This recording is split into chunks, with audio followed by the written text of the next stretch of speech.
So the gift of discernment, as precious as it is what I call a double-edged sword.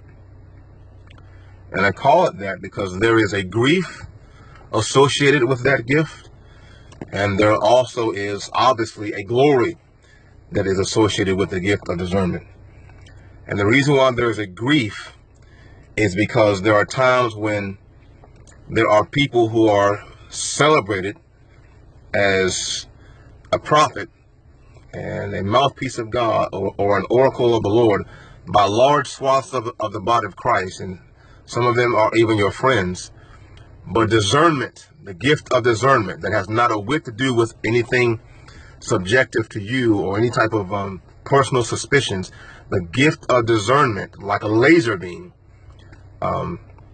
focuses in and says, not so. And that is painful at times when you have very close friends of yours or others who would set forth a particular ministry as the best thing since sliced bread, but you know by that gift that it's actually contrived, it's an affectation, it's a falsehood, it's a performance done in the name of Jesus, and you really can't communicate that to your friends because they won't see it as that. So you have to bear that agony, and it is an agony.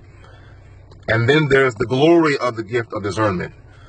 And the glory of the gift of discernment is so wonderful in counseling when you're counseling someone, and when the gift of discernment is in operation, they cannot set forth a lie. They cannot say something about their life, their conduct that is untrue, because the gift of discernment will see right through it and be able to make a distinction just like night and day. And I had a situation just recently where I talked to this precious child of God who was having some issues, and I questioned them, particularly about the phone. And I asked them if they were having issues with their phone. Actually, I knew they were having issues with their phone, and they said, "Well, no, that they weren't, that they were okay."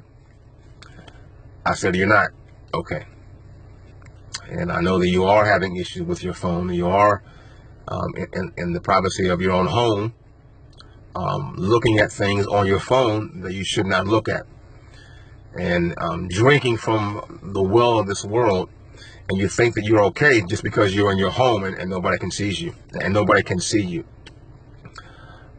So that's a beauty, that's the glory of the gift of discernment. And let me say this, for those of you who also may be having that struggle, if you can't handle the luxury of having a smartphone without continually falling into the trap of looking at something that's going to defile your spirit, you don't need to have a smartphone.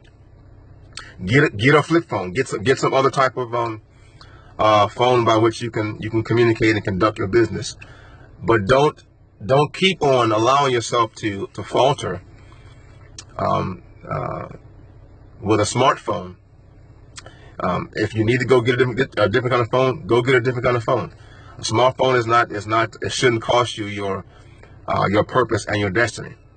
As long as you continue to drink from the well and think that you're getting away from it because you're in the privacy of your home where nobody can see you, you're not going to, the will of God and the purpose of God for your life is not going to come into full fruition. Go get another phone. Go get another device to communicate with. This is like what Jesus said: if your right hand offends you, cut it off. If your eye offends you, if your eye is continually causing you to stumble, gouge it out, Jesus said. And we have to be willing to do that. If having a phone, if having a personal computer is continually causing you to err and causing you to fall into sin, you have to make a decision. Is having this device helpful? Is it healthy? Or is it causing more harm? The bottom line is you have to have a thriving, vital relationship with Jesus anyway. Because it's your walk with him, it's your relationship with him that ultimately is going to provide the victory over those areas. But if you find that you're continually stumbling, remove the thing that's causing you to stumble. That's basically what Jesus is talking about. Nobody wants to do that, though. My smartphone is part of my arm, and to get rid of my smartphone would be like getting rid of my arm, which is exactly what Jesus was saying.